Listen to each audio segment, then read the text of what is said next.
see. That seems more zoomed. Oh, because it's the other camera. Haha, that camera is not as zoomed. Interesting.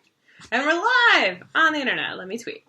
I am solo tonight in regards to this stream. Steve is in California, seeing family and friends.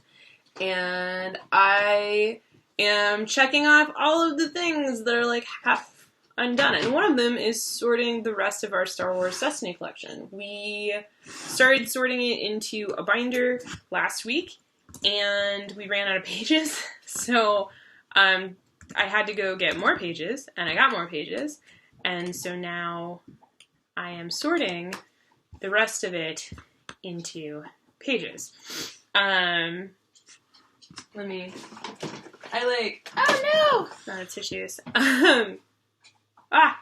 I went and murderated a bush outside tonight, and so I'm a little sniffly because of that. But, yeah, so Star Wars Destiny, a lot of people have been excited about it and into it and things like that, and I figured I can answer questions about it. So yeah. If anybody has questions. I'm just generally tweeting and saying more things.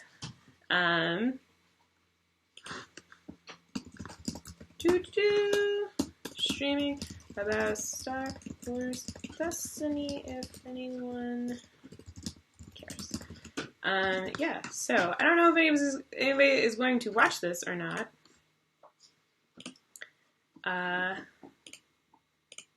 But I'm going to do it anyway because our collection does need to be sorted. So, coolies. Okay. So the way that we decided to sort our collection is, well, so first our storage solution was we got this deck box, and I think it's a 900 card deck box. Yeah, it's an 800 count deck box. And we kept the plastic tray from... Oh, there's Pokemon cards in here. That's funny. There's a flying Pikachu. We kept the plastic tray that you get when you buy a starter set. Let me actually just change cameras. That'll be easier. So we kept the plastic tray from one of our starter sets, and then we use that to kind of contain the dice in here. And then we also use dice as dividers for the different factions and stuff like that. So, yeah. Josh in the chat wants to know how many boosters we've bought. We have bought, I don't know the exact amount, and I'll count the dice today to know how many we currently have, I guess. But we bought a total of 4 starters, so 2 of each of the Kylo and the Rey starters. And then we've bought by ourselves 2 booster boxes. And then I think in loose boosters and we split a booster box with some people once. I think we're definitely over 3 booster boxes. So that would be 36 times 3. I don't know how far over we are 3 booster boxes, but I don't think it's a lot. 36 times 3 is 108, so I think we're at 108 boosters. We'll count the dice, and we'll find out for sure. So, yeah. I just have to look up what's in the starter again.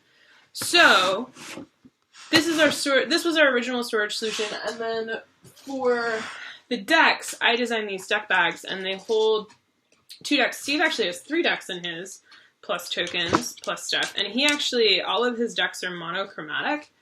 And so his decks, he puts all the dice in these bags inside the other bag. So this is his, he plays villain and I play hero. So this is his villain deck. And then all of his decks themselves are just in here. And then he's got the Jedi deck, and then he's got the Scoundrel deck, and this is the military villain, obviously. And then he's got another bag in here for tokens. And it drives me nuts, because I designed these bags for 3 decks, and he puts 3. Or I designed it for 2, and he puts 3 in here, which annoys me. I have 2 hero decks currently in this bag. I do not run monocolor decks. I have a Almaldea or a Princess Padme or a Queen Padme. Wow. Double Padawan deck. I think that's what it currently is. And then I have a double Finn Poe deck, which is why we needed the 2 starters, so we could get 2 Finn. So, yeah. And we can talk about decks as much as you guys want. So this was our storage solution, and then we went to Star Wars League Destiny event, and we stuck around afterwards, and there was a lot of trading. It was really awesome, except for our collection was the worst to trade with, because while we had everything sorted in this box, it was impossible. We would just hand people these giant stacks of cards, and it wasn't easy for us to be like, oh yeah, we want that, oh we don't want that. And so we bought pages, just simple card pages, and we started sorting our cards on the pages, and Steve had them all sorted by rarity. And so what we've done so far is all of our characters are in, oh, don't knock over the beer. All of our characters we put in pages, and then, or we sleeve them and then we put them in pages.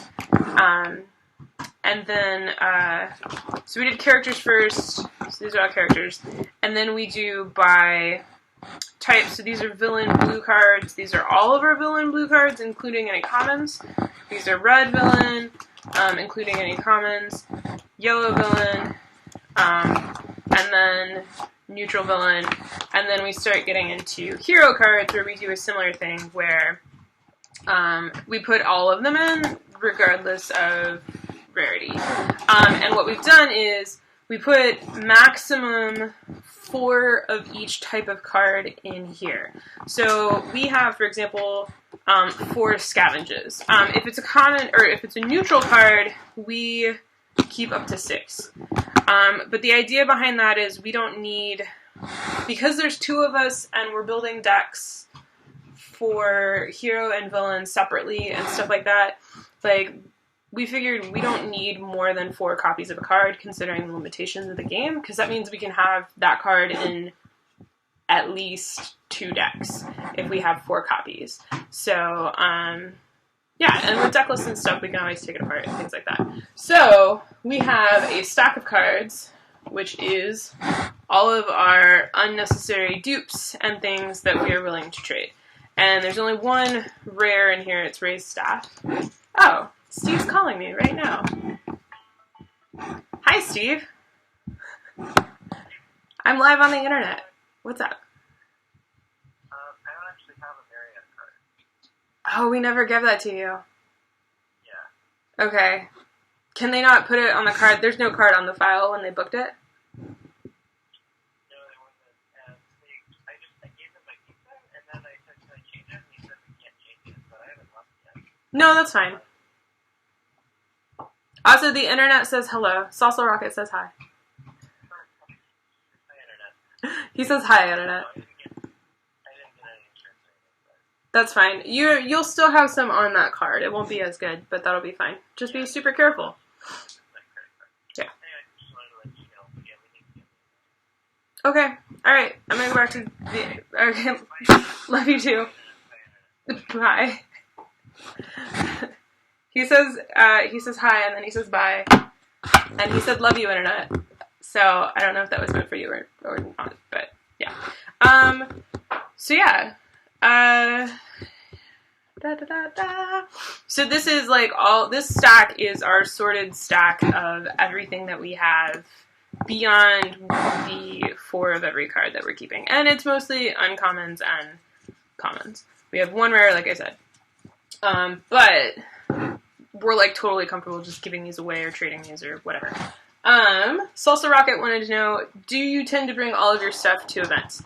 We've only gone to the event at the store that I work at twice, and we do, because trading, because of the limitation of boosters and how hard it was to get boosters when this started, trading has like been a huge part of this for us and the success of it for us. I'm like looking at the camera, it's on. So we bring everything because it's not an insane amount, and it makes trading easier, it makes tweaking easier, and if we decide like we just want to sit and build a deck right there, we can do that. So that's nice. We don't go to like formal tournaments or anything like that. I think if we did that, we wouldn't probably bring everything. So yeah. Now I'm super curious. Let's like count shit. So Steve and I actually recorded a video talking about solar system. And we like didn't have a chance to record B-roll about the video before he left town, which is great. So, like, oh my goodness. For example, we have so many separatist bases. Like, we have 7? There's no reason to have this many separatist bases. So we will just keep, I don't know, 3 there. That way, that's before. So, Emperor's Throne Room, we have 4. This seems so excessive. Let's just do 3. So that's one of the things we're doing. Oh, hey, lots of spaceport. Imperial Armory. So many of those.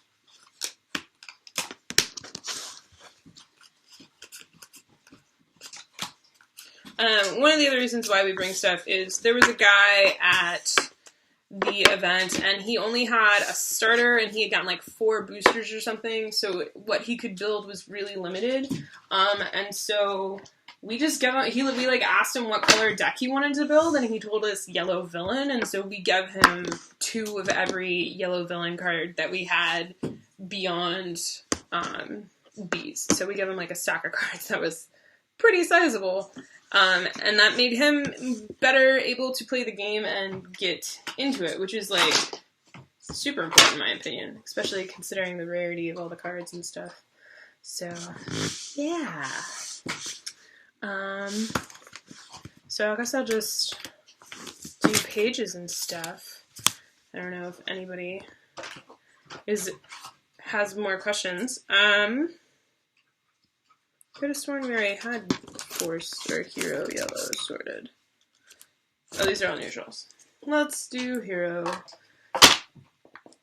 So one of the things that we do is we're using just standard sleeves, clear sleeves, for all of our cards for the deck building and stuff. And then if a card's in a deck, we just leave it in the sleeve when we're not using it anymore. So that it makes it easier if we decide to put it back in. All of our rares we keep in the sleeves. What am I doing? Yes. So yeah. Rare cards we don't duple. And then I'm leaving space on pages for rares. And then I put two of a type in a slot at a time because otherwise it would be ridiculous. Basically got this from Pokemon. So yeah.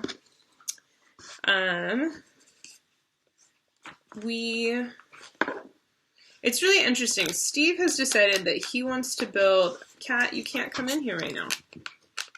Steve has decided that he wants to build monochromatic decks so that he can like understand and figure out each faction in and of itself. And he's found that there are some characters that definitely don't work that way. Like, in regards to villain cards, and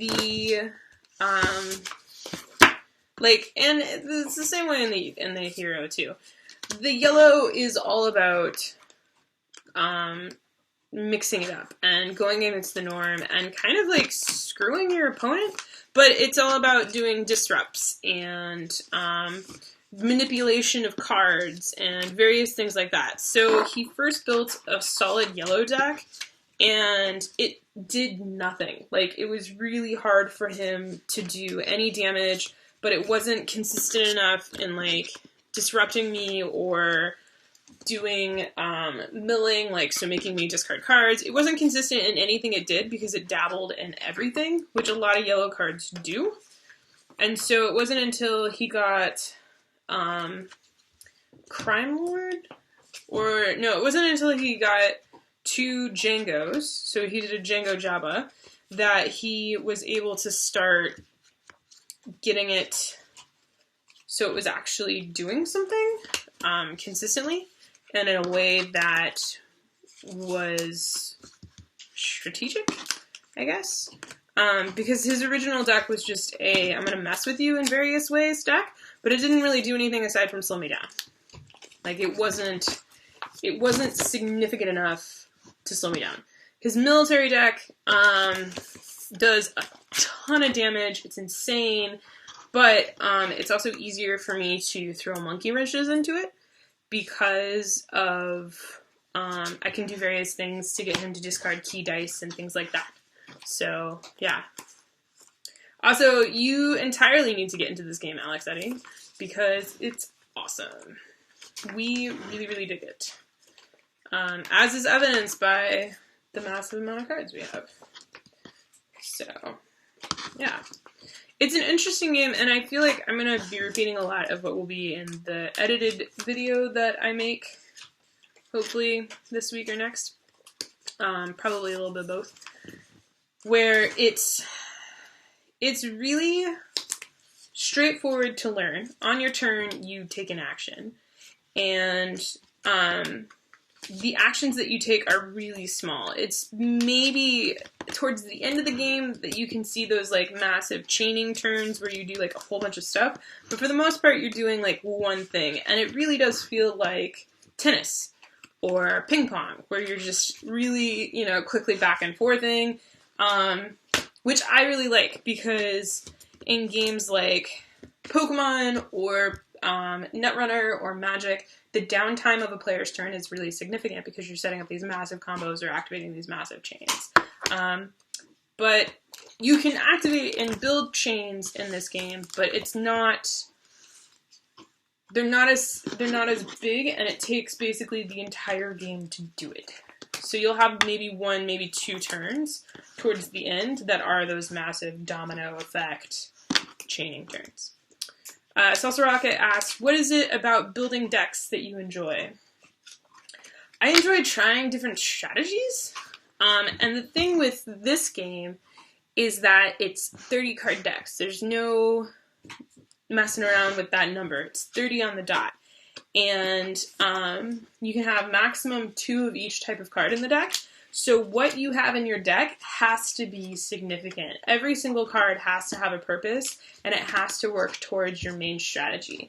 You can't necessarily have like 2 or 3 possible strategies. You have to have one strategy, and you have to execute it really well. You have to make sure that your cards execute it really well.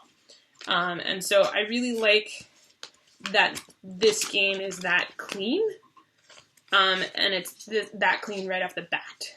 And it works. It does a really good job on focusing that. And you can see a lot of interesting combos and connections when you just start looking at the cards. So, for example, I know I like page these and then it's going to be shining in the light. So, for example, there is oh yeah. So one of the combos that I do is there's this concept where you can claim the battlefield, and so what that does is you end your actions phase. You end your action phase. So you're not going to take any more turns, but you get to take the battlefield card, and the battlefield card has an action on it that you get to take when you claim it. And so the first person to claim the battlefield will be the person who goes first the next round and gets to take that action.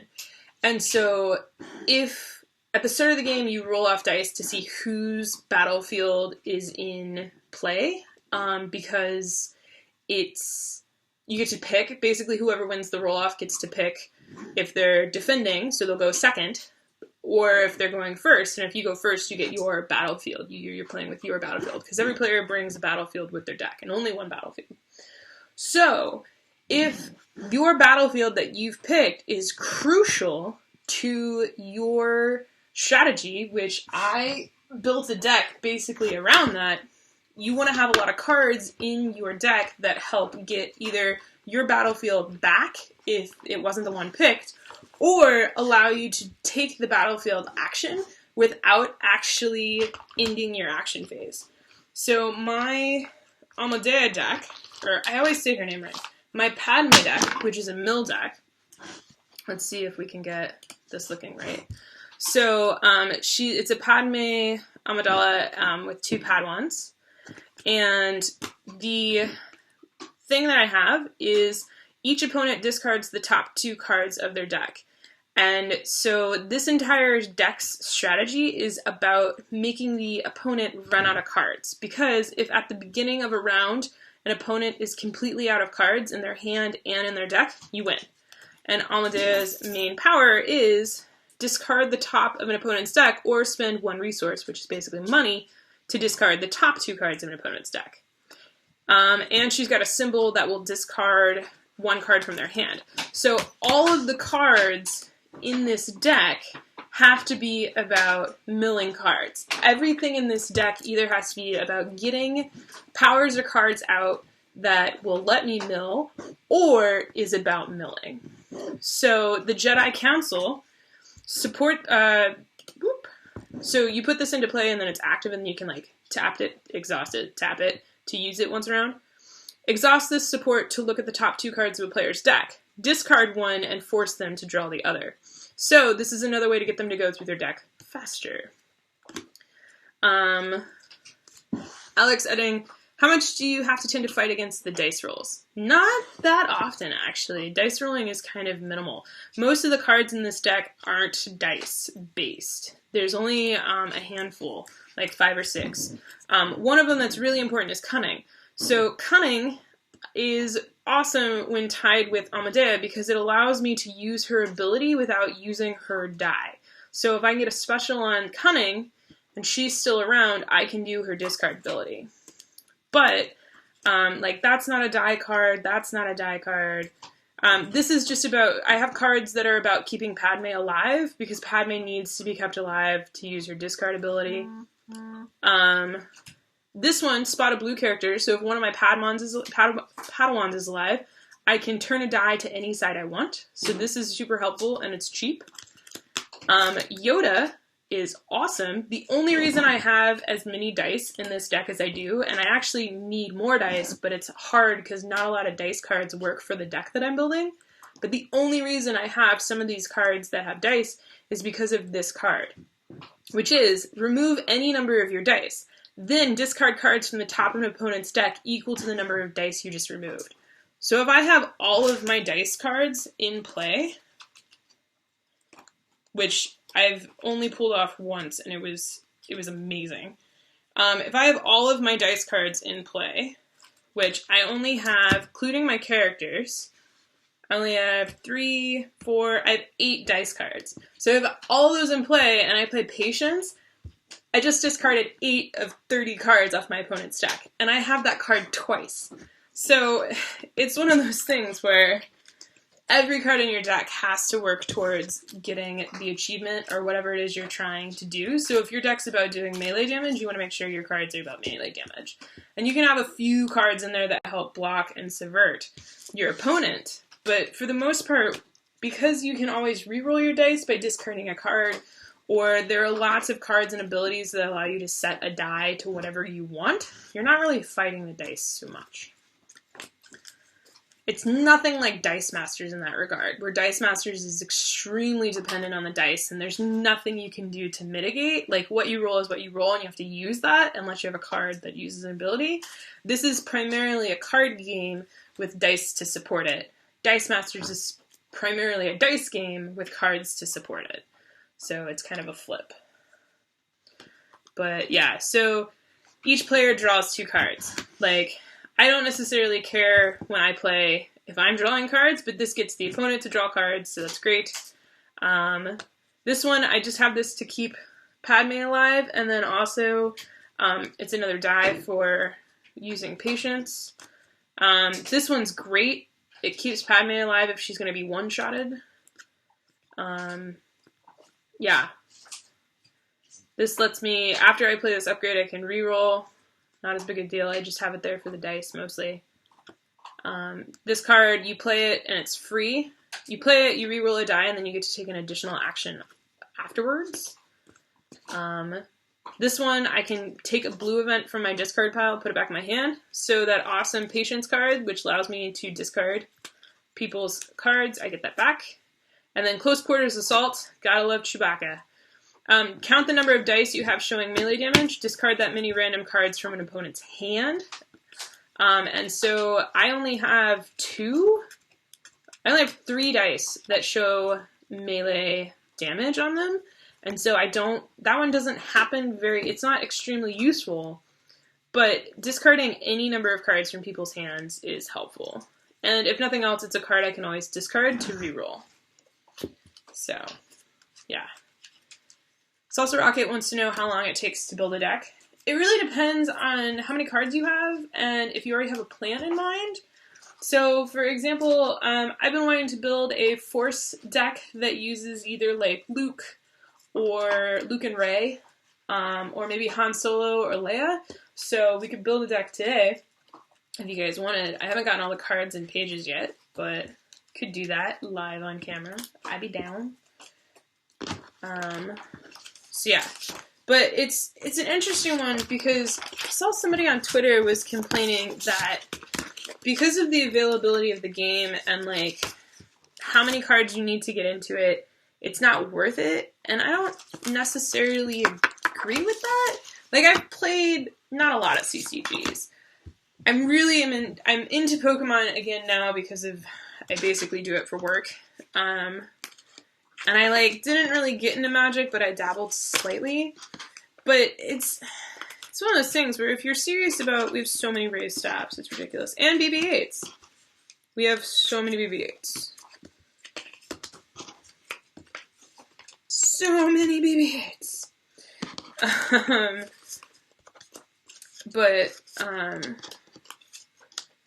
It's, if you have one of each starter, which is $30, and I would say around 15 boosters, which will be 60. Well, that'll bring your total to about $75. I think you have enough to build 2, maybe 3 pretty good decks. Are they the amazing decks that you see online that are like, oh, no, but they're decks that you built, you explored the strategies of them, and that's like half the fun of this game, is the deck building. If you want to be competitive and go to tournaments, then yeah, you have to invest hundreds of dollars, but for the most part, people aren't doing that. I would just recommend playing it with friends local to you and not worry about trying to build competitive tournament level decks. Like, find somebody who is at the same level as you in regards to the collection, a roommate, a spouse, a friend, and just build the collection together. Don't worry about trying to compete at tournaments or building the awesome decks online. So, yeah. Okay. So Salsa Rocket was into the idea of building a deck. So, I guess let's do it. Let's build the deck. Let's see who texted me first, and then build a deck. We can put this Electrode in there. It's a Pokemon card, but we should totally do it. Let's see. My prescription is now ready. Woohoo! Sweet. So, I build hero decks because Steve builds villain decks, and that's just how it is in our house. Though I played villain the other day, and it was a lot of fun. Just gonna say. Okay, cool. So, character-wise, I have Han Solo. I only have one Han Solo, which makes me sad because a Han Solo Rey deck I think would be amazing. Let me improve the focus. So Han Solo's ability is after you play a card with the ambush keyword, you may give this character 1 shield. So ambush, what that means is when you play the card, you immediately get to do an additional action afterwards. So that's pretty awesome.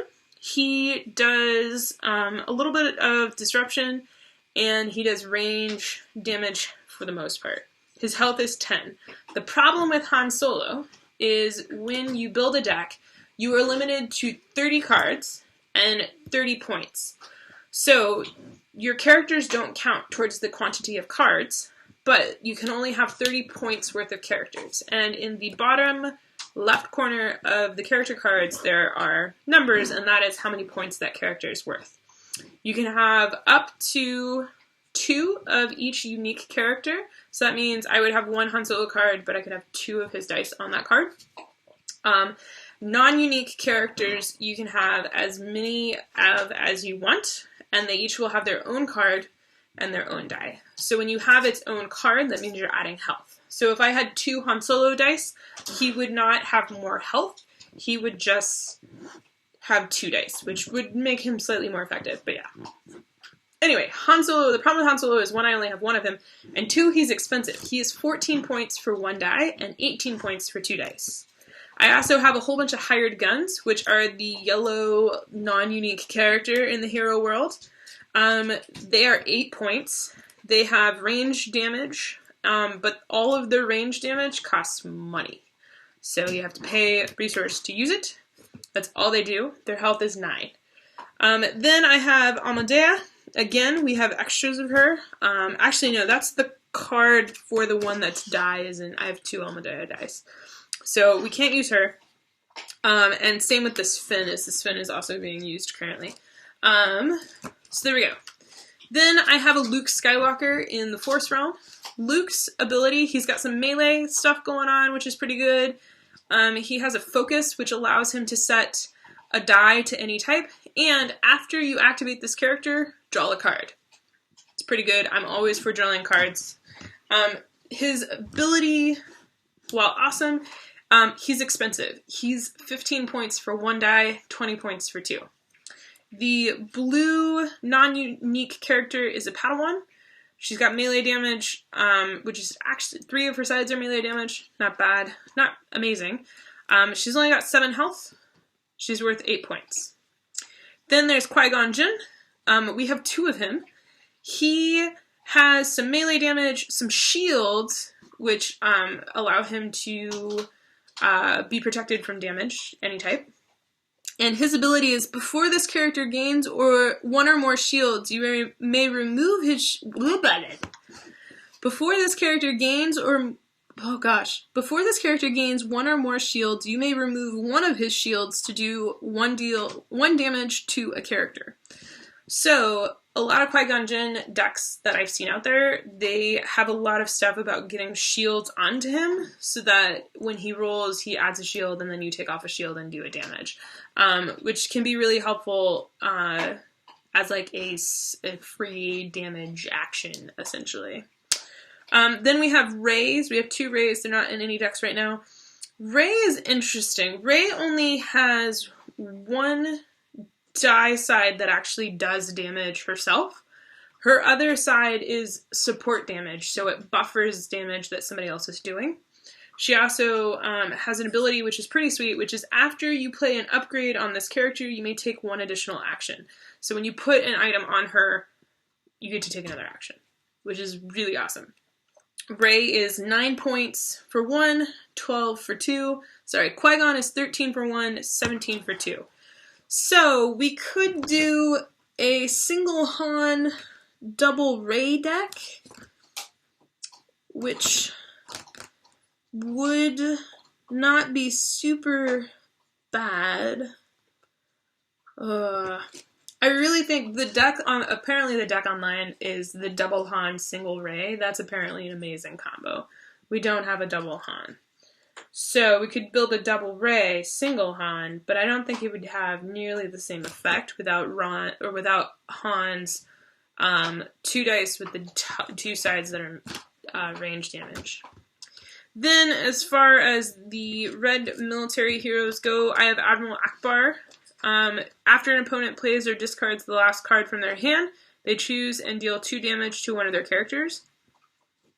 It's pretty nice, especially if you are doing some sort of mill deck. I actually had him in my mill deck for a while, and I decided the red cards kind of were killing me, so I took it out.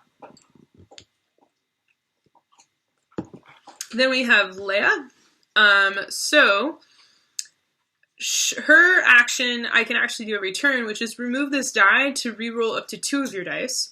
She has 3 sides that do range damage. Not a lot, but still.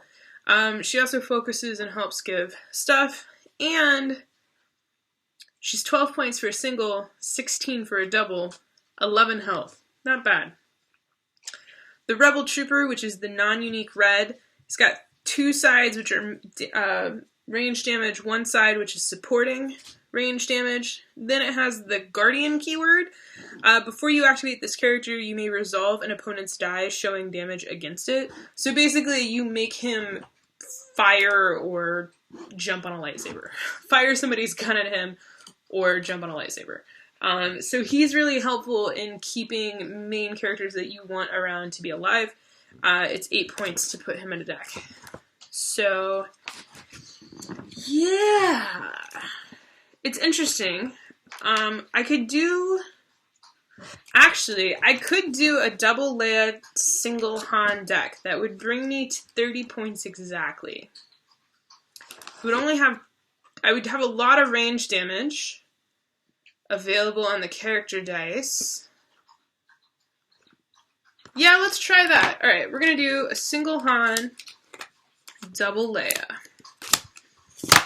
So, we only need the 1 Leia card, but we'll need the Han dice and the 2 Leia dice. So, Han is a yellow, Leia is a red. That means that I can now put yellow and red cards in this deck.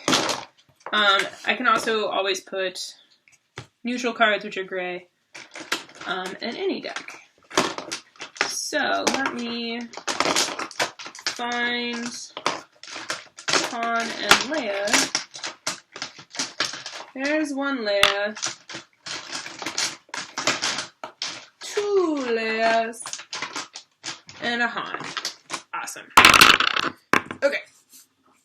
So, I know right off the bat, we definitely want to get more yellow cards in here that have the ambush keyword. So, I'm going to go to my hero yellow cards. First off, this doesn't have an ambush card, but we have the Millennium Falcon.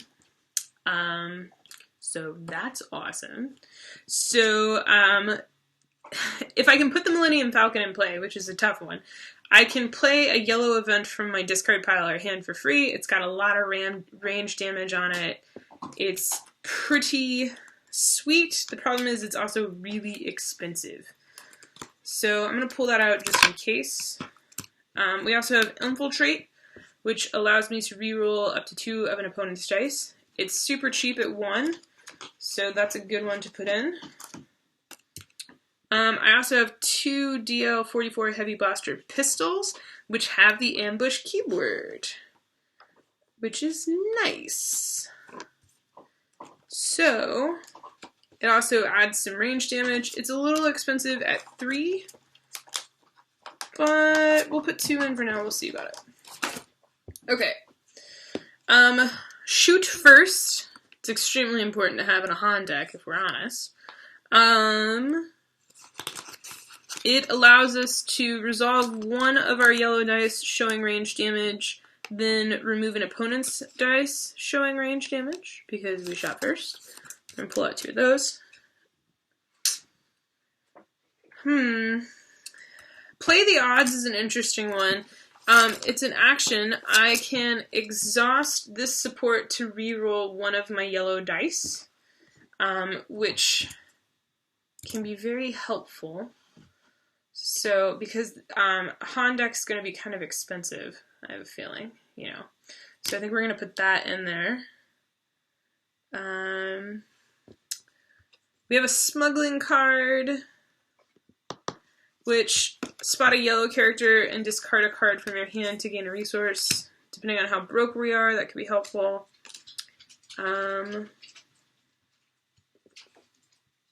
Street Informants. Ambush. Exhaust the support to look an opponent's hand. You know, I'm not sure how helpful that card is, if we're honest. I mean, it could be. Yeah, I don't know. We'll see.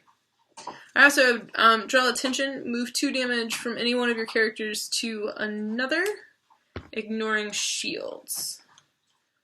Which, so, yeah.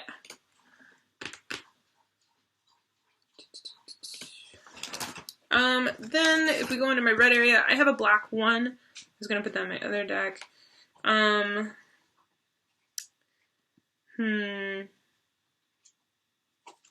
We have some survival gear. Not as excited about that. Though, we do have Ambush. It's a trap. Choose a symbol showing on an opponent's die, then turn any number of your red dice to sides showing that symbol. So that could be very helpful to get, like, a lot of damage out. Resistance Headquarters. Exhaust this support and discard a card from your hand to give a character 1 shield. Then ready this support unless an opponent spends 1 resource. Surgical Strike. Remove any number of your red dice showing range damage, increasing each of their values by 1 to discard a support from play that costs equal to or less than the combined value of those dice. So it would allow me to discard a card from an opponent. This one makes me kind of excited. It's ready or exhaust a support. So if I had a support in play, I could put that back. So I could use that with Resistance Headquarter to add shields if they didn't do dice. Defensive Position. Play only if you control the battlefield. Remove all of an opponent's dice showing a value of 2 or more. Natural Talent, gotta put in. Resolve one of your dice, increasing its value by 2. It's a great one. Hit and Run. Love this card so much. It's an ambush. Check out this card. It's just so good. Activate one of your red characters. So it's an ambush card, and it allows me to. I activate the character, and then I get to do another turn afterwards. So that's just awesome. Yeah. Defensive Positioning is tempting. Heal 2 damage from a character is also tempting because I only have 21 health in this battle, which is kind of terrifying. I think Defensive Position is also going to be pretty helpful. And then we don't have not really any interesting hero cards from that stack. So let's check the neutrals that we have, because these aren't on pages yet. So, looking at neutrals. Outpost. Resolve the battlefield as if you had just claimed it. This is really awesome if we choose a battlefield that works with the strategy. And I think the strategy of this deck is to do as much damage as fast as possible. Ooh. Promotion. Red character only. After you play this upgrade, you may draw a card. Could be helpful. Exhaust one of your unique red characters to ready another character. I mean, that would be great with Leia, but we don't need to exhaust her to activate Han. It's kind of a weird situation. Supporting Fire. Exhaust this support to resolve one of your dice showing ranged damage. Increase its value by 1. That's awesome, and that's super in line with what we want. Dug In. Play only if you control the battlefield. Give 3 shields to your characters you wish. Logistics. Spot a red character to resolve one of your dice showing resources, increasing its value by 1. That's super important. Han is an expensive mofo. Firepower. Resolve one of your red dice showing range damage, increase its value by 1 or 2 instead if you're resolving a vehicle die. So we don't actually have that many red dice that have damage. So this one requires the die to be red that has damage. Don't really have a lot of red dies that have damage. Supporting fire allows me to resolve any color dice that has range damage. So that one's better, even though it's slightly more expensive, because I get to play it once a round, and it doesn't specify a color die. So I'm not going to worry about that. This would allow me to draw cards. Wow, why do we? Oh, because they're neutral. Squad tactics activate neutral characters, doesn't help. Thermal detonator. To play, spot a yellow character. Deal 3 damage to each of an opponent's characters. Discard this card from play. So it would let me discard cards from their hand, or give me a resource, or just blows up and does 3 damage to each of an opponent's characters, which is amazing. Spot a yellow character to remove a die showing damage and deal that damage to a character. It's a great one. Spot a yellow character to remove a die showing a value 2 or lower. Could go really well with the other one that's spot 2 or higher. This upgrade would allow me to put shields on characters if I wanted. Ambush. Reroll a die. Gotta have that. Disarm. Remove one of your dice showing damage to discard a weapon or equipment from play that costs equal to or less than the value of that die. That could be really helpful. Scramble. Spot a yellow character to reroll all of an opponent's die. That's super helpful. So then these are gray neutrals. So Datapad would help me get resources, but the odds are not great. Comlink, which features Lando, allows me to reroll some dice. Holdout Blaster. Ooh, yeah. So it's got Ambush and it has Redeploy. So after the character it's on is defeated, gets redeployed to the next character. Resolve all of your dice in any number of your order of your choosing. Could be decent. Block removes melee damage dice. Give a character a shield. Dodge removes range damage dice. And then close quarters doesn't help us because we're not doing melee. And then aim, turn one of your dice to a side showing range damage. Super helpful for our deck. So I've now pulled out all of the cards that we might want in this deck. So we're going to count it, see how much we've done. I don't quite think that's 30. And then see if we need to add or tweak. So 1, 2, 3, 4, 5, 6, 7, 8, 9, 10, 11, 12, 13, 14, 15, 16, 17, 20, 21, 22, 23, 24, 25, 26, 27, 28, 29, 30. What do I know? We're over by 6 cards. What do I even? So, okay. Range dice. We got some expensive stuff in here, specifically the Millennium Falcon. This heavy blaster is not cheap. Shoot First is a cheap event. Play the Odds is a great card to help get you money, but only if you have dice that have resource side showing. Smuggling, spot a yellow character and discard a card from your hand to gain a resource. Don't know how many extra cards I'm going to have in my hand. It's a trap. Choose a symbol showing an opponent's die, then turn any of your dice to that symbol. Super helpful if I'm playing a deck that has range damage, because then I can just and turn all of my dice into range damage. Or if I'm broke, resources, you know. Natural Talent, resolve one of your dice, increasing its value by 1. That one's just super helpful in a range deck, and it's cheap. Hit and Run's like a must. It's so cheap. Field Medic, heal 2 damage from a character. Maybe. Defensive Position. That's a maybe? Thermal Detonator, yeah. Reversal, yes. Electroshock is the opposite of Defensive Position. So, if I have one of them in, that makes sense to have both of them in. The question is it worth it to have either? Is it worth it to have one of both? Hit and Run. It's a die that has a resource on it, which is great. It's super cheap, which is great. And it does rerolls, which is great. That is a free ambush. It's got to go in. That's a great one to reroll all of an opponent's dice.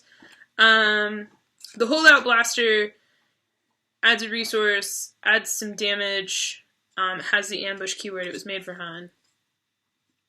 Aim is great. Logistics is great. Supporting fire is great. That's great. I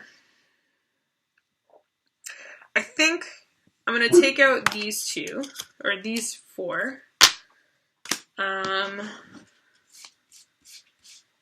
I really want to make sure that I'm focusing on range damage and getting resources, and then a little bit of a little bit of messing with people's stuff. So the Holdout Blaster is really expensive, but if I play a cheaper upgrade, I can upgrade it. So, question is, how many upgrades do I even have? And the answer is not a lot.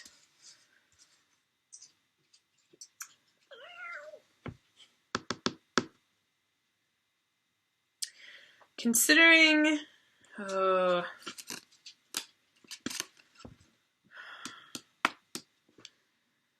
think I'm going to only have one field medic, so I need one more card to pull out, and I think I'm going to take one of the smugglings out.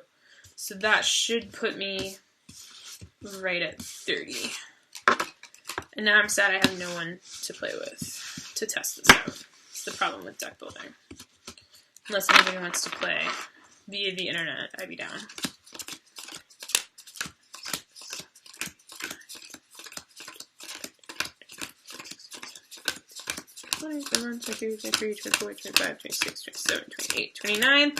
Boom. And that's the deck. So, yeah. All that's left is to sleeve it and then give it a shot. And then put all the cards that I took out back, because Steve doesn't like it when I don't put them back. Which is something I do quite often. So we will put Zim back. So yeah, I don't know if that was overwhelming, confusing, or if that helped at all. But there you go, I built a deck. Don't know how long it took. Basically, I pick the characters, I come up with an idea that works for those characters in regards to like a strategy that I want to do. In this case, it's just a whole bunch of range damage. And then, wait, why is... Oh, we got another reversal. It's in the wrong section of the binder. Tempting. Tempting to put that in again.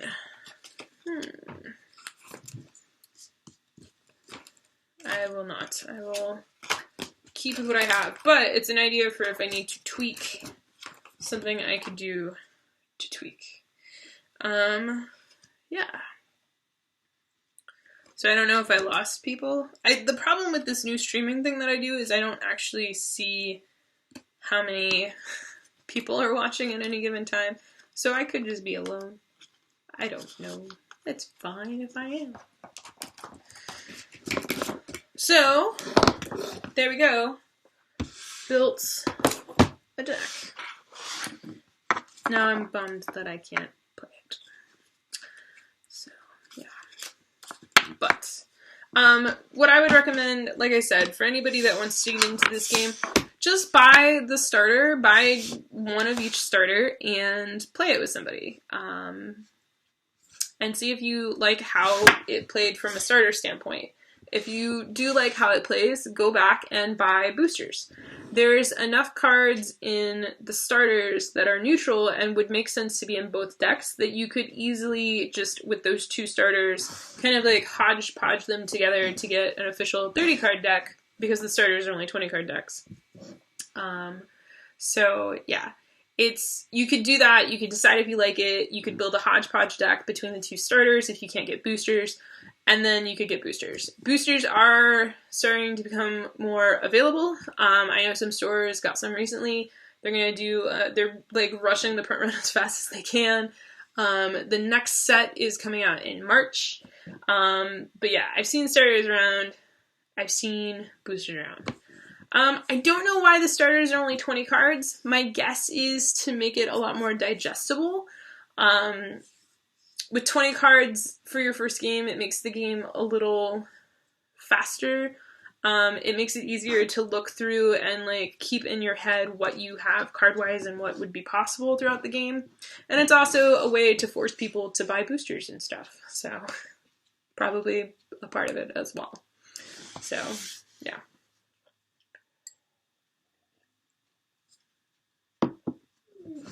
It's really interesting because the difference between hero and villain is so different. I was playing...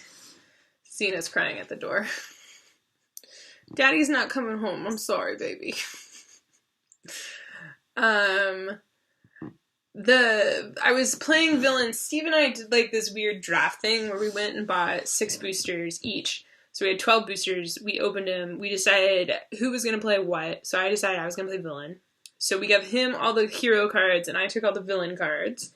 And then we removed the color restriction rules, and we built decks. And we drafted the neutral cards that we had gotten from all the boosters. We just put them... We had a stack that were the neutrals from my booster and a stack from his. And it wasn't an even number, but it worked out in the end. And we did 20-card decks, and we didn't worry about character limitations, and it was pretty fun. So, yeah. You would know the strategy if you were here, Steve. Because I talk about these decks when I build them with you. I should have sent you with a deck so we could play remote. That would have been smart. Dang it. So... that would have been super smart, because then Steve and I could have played across 2 states. That would have been fun. Darn. But anyway, I was playing villain in this weird drafting thing that we did, and villain cards are mean. Villain cards, there's a lot of villain cards that make you discard people's dice, or cards from hands, or decks, or something like that. So I'm wondering if a mill strategy is actually more viable using villain cards. Like, I could easily see building a shutdown deck with a villain deck, a villain set of cards. But building just a shutdown deck wouldn't help unless you do something to win. And in that case, I had a card that when I played it, I could put it at the bottom of my deck, so it would always come back.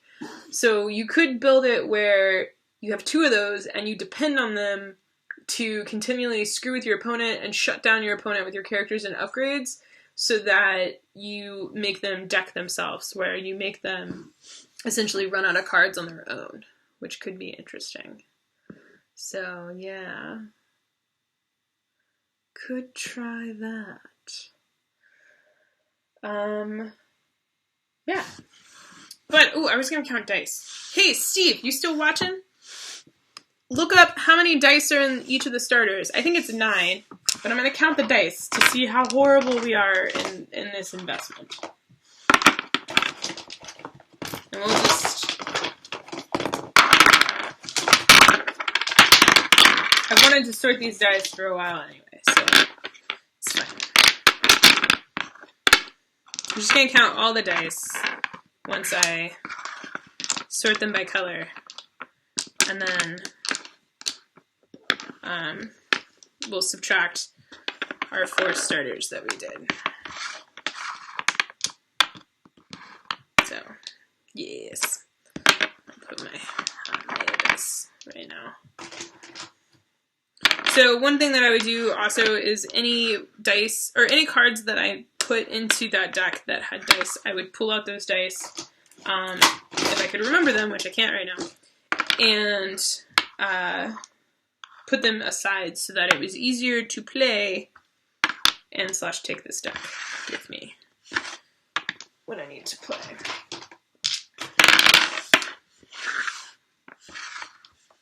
So... yeah. Boop, boop, boop, boop. I think it's... I don't... I don't know if, oh no, I guess we do have more. Curious to see which faction we have more of, regardless of hero versus villain.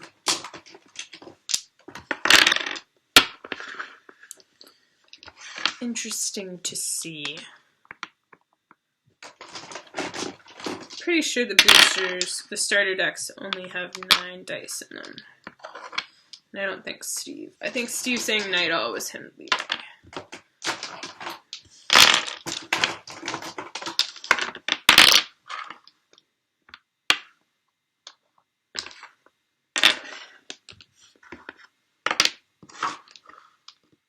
One of the reasons we bought double boosters is because or double starters is because there are cards which are only available in the starter decks. So we bought multiple starter decks to be able to get doubles of those cards. Hello, Joanna!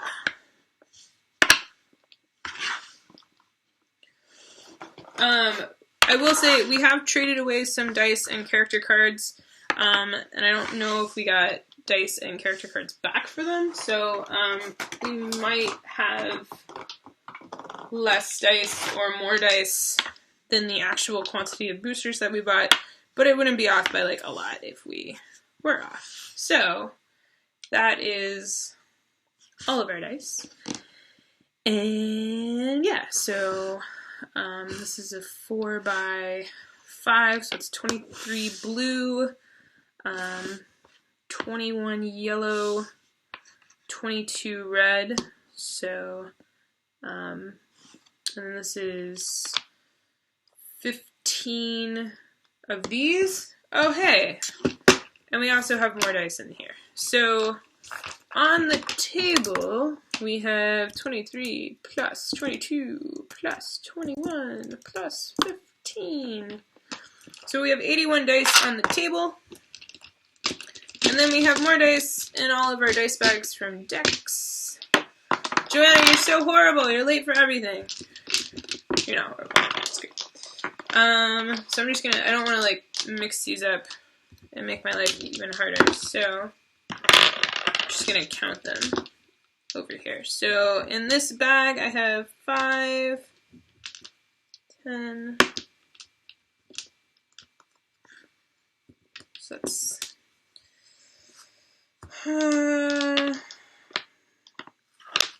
so 20, 25, 26 in this bag. So 26 dice in this bag. And then this bag has more. So this bag, these are easier to count. That's 1, 2, 3, 4, 5, 16 dice there. Plus 16 plus. And this bag is another 15 plus. This bag is 16. Interesting. Okay, so we have 154 Star Wars Destiny dice. So minus the 18. Oh no, not 18. More than 18. We have 4. So minus the 4 starters that we had, which each had 9 dice in them, I believe, we have bought 118 boosters. So there you go. Which 118 is about 3 1/3. No, not 3 1/3. 3 1/5. No. 3 1/5-ish booster boxes. Star Wars Destiny. Oh, hey, I have to pick a thing for my deck. Okay, so. Ooh. So, Emperor's Throne Room, claim one of your dice to show us to pick a special die and use that ability. Echo Base, give a character a shield. Rebel War Room, resolve one of your dice. If it has a resource cost, you don't have to pay it. Could be a little helpful. Separatist Base, each opponent chooses and deals 1 unblockable damage to their characters. Play an upgrade from your hand and discard reduces cost. Return one of your upgrades and play to your hand. Look at an opponent's hand and discard 2 events of your choice. Choose a supporter upgrade in your discard. And then remove a character dice. Ooh. I don't know. The one that lets me play a special... See, Han and Leia don't have specials. Neither do those weapons. That special's not great. Thermal Detonator is great, but it only happens once. Ambush is kind of meh.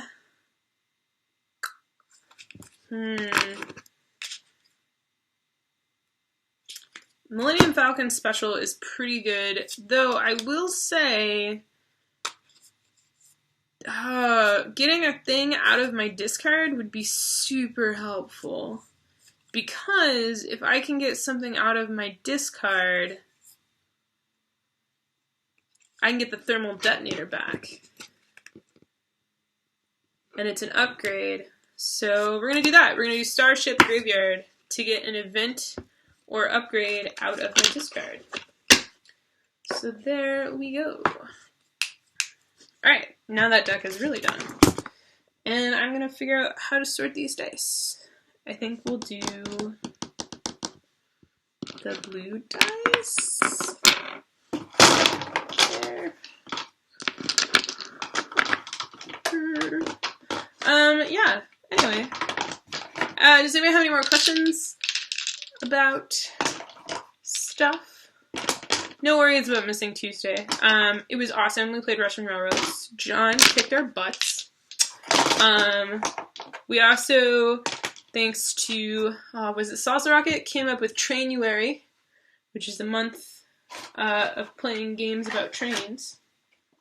So, you know, it's important. I need my double Leias and my Han, and I know I have those and that. And where's the Thermal Detonator die? If that die's missing, that's gonna be, there we go. I think that's the only yellow dies that I have.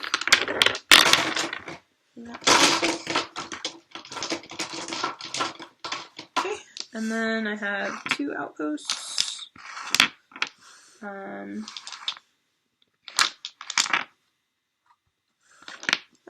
Did I do promotion? No. I think that's it from there. And then I have a holdout, blasters, and that's it. Cool.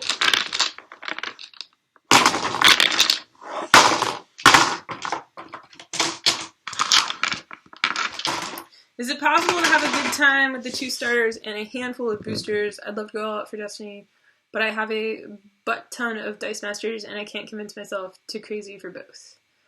Salsa Rocket asked that, and I would say Steve and I had a really good time. What did I do? I bought the starters to start, and I bought like 6 boosters.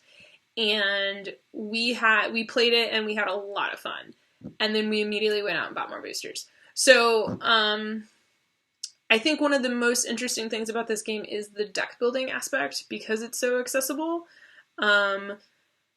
So if you're not going to be deck building a lot, it kind of takes some of the fun out of playing it. And you would need to buy boosters to deck build, or at least have a community available that would be willing and down to trade with you. So, yeah, it's not necessarily that you need. The great thing about this deck is that, or this game, is that you don't necessarily need, like, desperately need specific cards. You can do a lot of really interesting things with a variety of cards. Like, this deck is still pretty decent. It's not like, oh my god, amazing, but it's pretty good considering what it is. So it's, yeah. The more boosters you get, the more interesting it is to deck build and to play. Because then you see more strategies and more stuff. So if you aren't able or not willing to go heavy into the boosters, which, you know, is a real thing for people, then, yeah. Also, by knowing that we've gone in for that many booster boxes, it's definitely like, wow, we spent a lot of money on this. So, yeah. The Russian Railroad video will go live tonight, I believe, Joanna, so you can watch it if you would like. I think next Tuesday's stream, continuing with Trainuary, I believe it's going to be Snowdonia. Yeah. I said at the end of the stream Tuesday that we don't necessarily have a lot of training games, but I'm like, that's silly. We have a lot of we have a game called Trains, for Pete's sake. So, yeah.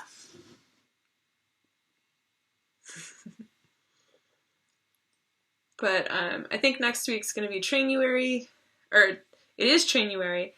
I think next week's going to be Snowdonia, and then, yeah.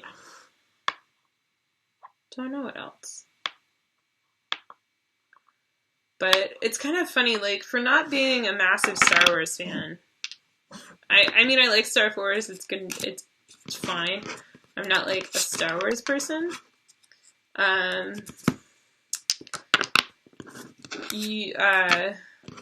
have, like, a lot of Star Wars things sitting on the table right now. I have this. I have, like, this Star Wars chess set I bought to paint. That's really funny. Luke asks if I'm having buyer's regret, and I would say no. I'm having regret over not sending a deck with my husband while he travels, because the reason that I don't have buyer's regret, and Steve doesn't have buyer's regret on this, is that we really enjoy playing this game together. We really enjoy just playing the two of us. We don't get bored with it. We don't get bored playing the same decks over and over again. We're constantly playing a match, and then we'll be like, okay, I think you should tweak this, and I think I'm going to tweak this, and then we'll, like, both tweak, and then we'll play again. We have a lot of fun with that. He has a different approach to deck building than I do, which means that his decks are extremely different from the and he has very different strategies than I do. And so there's a lot in this game that really appeal to Steve and I, because there isn't like the problem with LCGs that we had with Netrunner. When we started dating, we both were separately into Netrunner. Not like heavy into Netrunner, but we both really enjoyed it, and we enjoyed the intricacies of deck building and the fact that it was limited to factions and things like that. So it wasn't like the insanely huge world of Magic. But the problem with it was too much.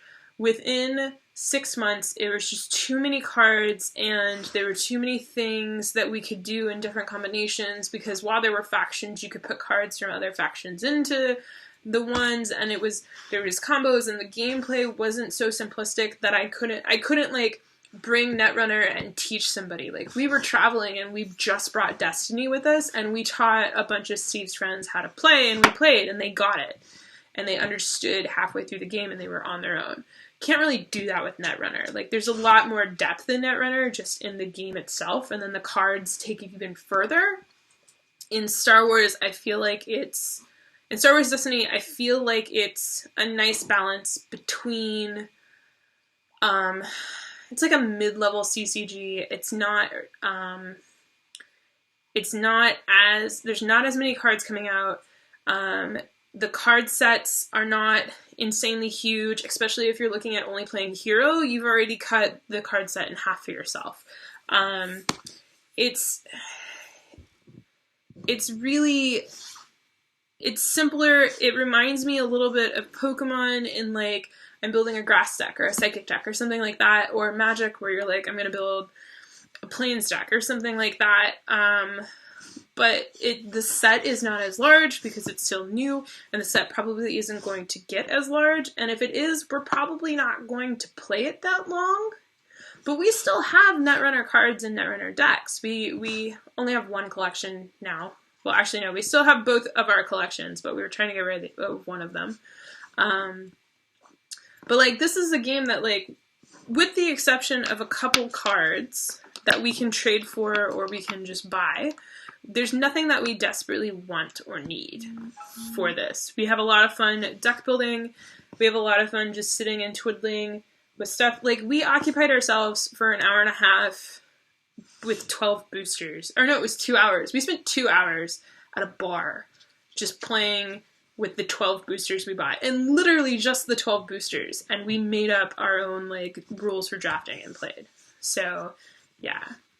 It's just really... It works really well for us. We both really like it. And it is the most played game in our house right now. By far. So, yeah. It's a really solid 2-player experience. We've only played a handful of times with other people. We've mostly just played with each other, and we're totally cool with that. So, yeah. For what we want and what kind of gamers we are, it works super well for us.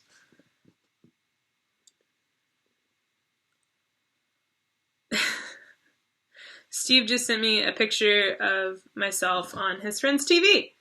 So, hello, Simeon and Amy and Jeff and Steve. Yeah. Hey, Kabuki Kid! So, yeah. We're not big CCGers. I was into Pokemon. Steve was never into CCGs. When we bought the Star Wars booster box, like, it was his first ever booster box, and it was his first ever, like, it was his first ever game that had boosters, honestly. Like, legit. So yeah, it's interesting. The theme works for Steve really well. The theme isn't such that I'm just like, meh. Like, the Arkham Horror LCG, I don't care how amazing that game is, the theme doesn't speak to me, so I'm not gonna play it. Star Wars, the theme, I get. I'm a Trekkie, but I can appreciate and understand the theme, and I'm not turned off by the theme. I'm not disinterested. Kabuki Kid wants to know if I've ever played Magic. I have played Magic. I don't like Magic. That's not fair.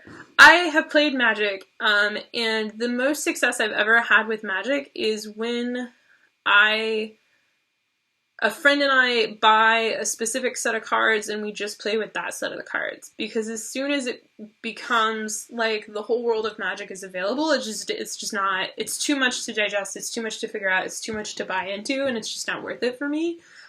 We have 2 deck builder toolkit boxes for if we ever decide to play Magic. We do have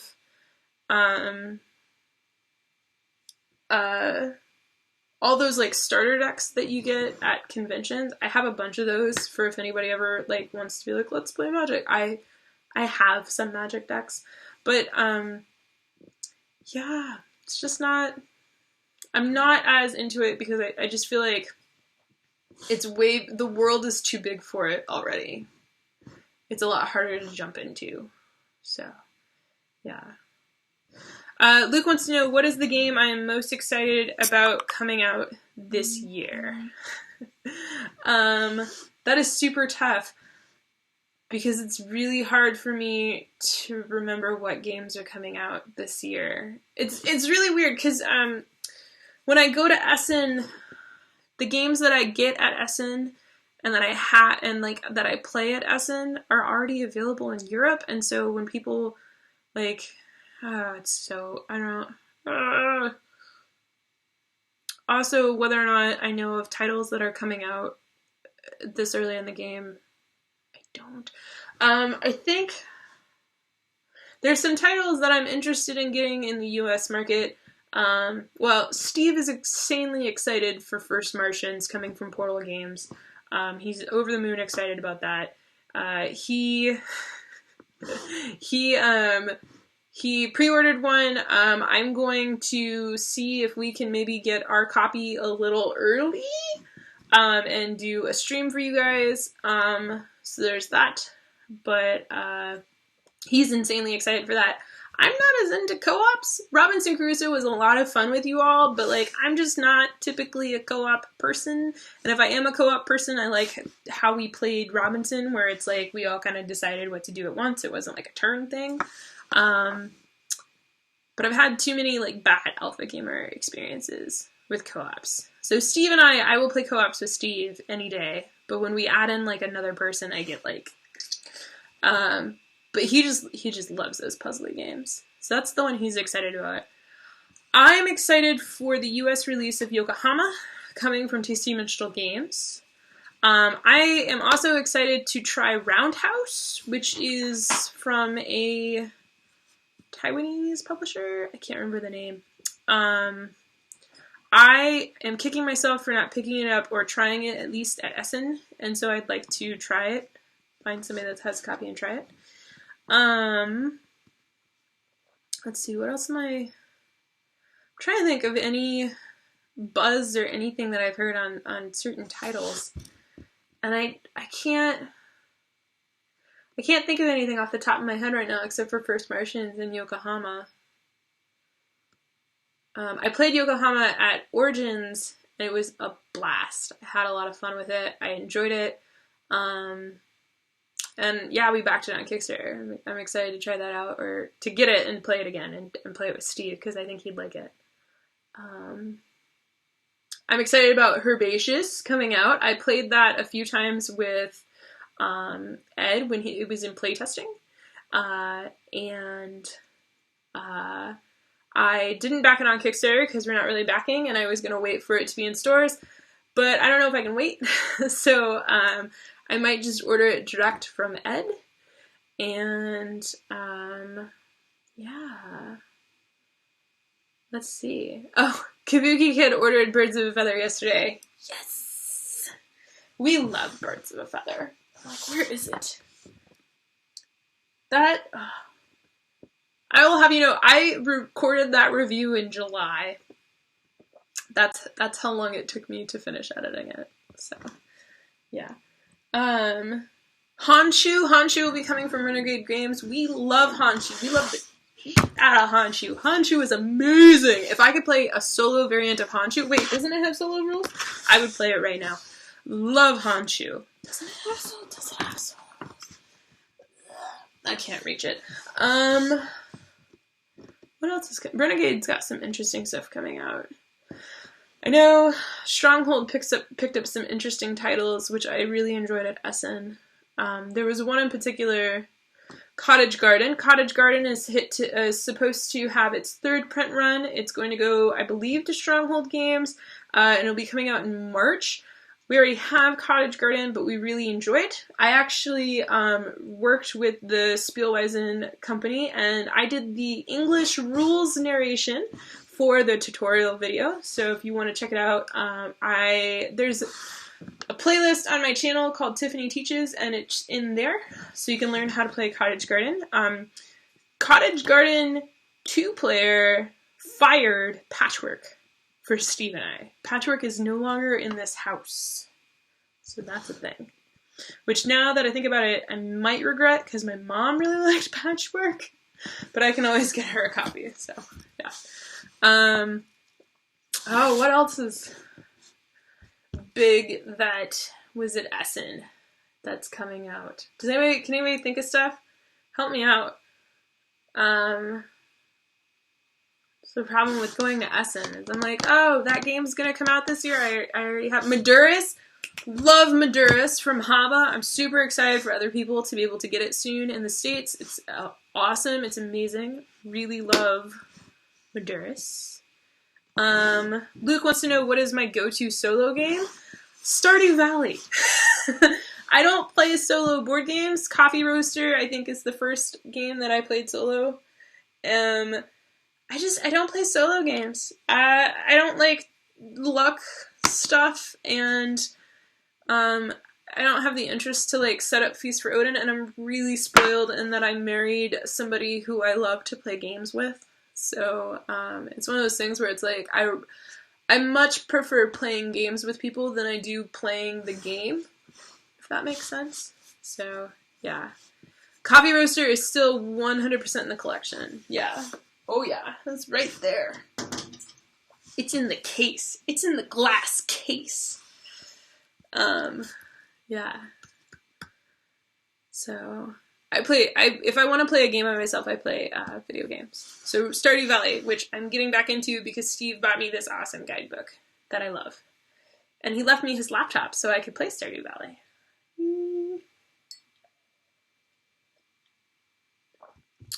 He also left this beer for me to drink. Okay, any other questions? We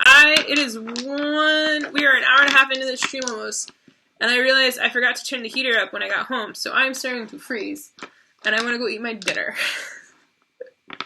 So do you guys have any more questions before I sayonara for the night? What is your favorite moment when gaming with friends? Oh my god, that is so many things. I don't know. There's so many moments. I just like it when people enjoy themselves and have fun and they want to play the game again, or they like get the game. That's my favorite thing. I also want to brag really fast. So I bought this Star Wars chess set, which is for children, and it has these awesome pieces for the figures. So this is a pawn. This is an Empire pawn, a black character pawn. And I bought it so that I could paint them. So this is a test paint. But I am super excited about this stupid chess set. Come on, man, focus! I am so excited about this stupid chess set. I got it for 20-something bucks. And the figures are huge and the details are awesome. And it's like my first paint set. So it's great. I think I'm going to do a video on it. Super excited. Salsa Rocket, really, what favorite kind of beer? Wine? No, I actually really love beer, but I try not to drink it because I love it so much. It's carbs. I much prefer to drink wine. They're carbs, but more alcohol per carb, if that makes sense. I really like lagers, and I don't like IPAs. I like lagers, some stouts. Basically, the darker it is, the better, with the exception of porters. There's like if it goes almost too dark, I don't like it so much. But I don't like hops. I don't like IPAs. Don't like that hop flavor. So, yeah. Coolie. Alright, awesome. This has been super fun. We should do more solo streamy things. I should have Steve do one with you guys where you just ask him questions and he does something. This is fun. I don't know if he would be into that, but we'll see. So, yeah, this has been great. You're welcome, Luke! So yeah. Alright, cool. I hope you all have a great rest of the week and an awesome weekend, and you get to play games, or you get to think about games, or you get to like do anything with games, or just anything that you enjoy, and I hope that you just have a good weekend, and I will see you all on Tuesday, if not sooner. I'm going to be painting a lot, probably while Steve is gone, and or editing video, and or live streaming me playing Stardew Valley. So just keep an eye out, I guess. You can turn on notifications for when I start to stream if you want, so you get an email when I start. So if I randomly decide to stream and like paint minis or play video games, you'll get a notification and you can decide to tune in. So yeah. Alright. Awesome. I will see you all Tuesday, maybe sooner. Night.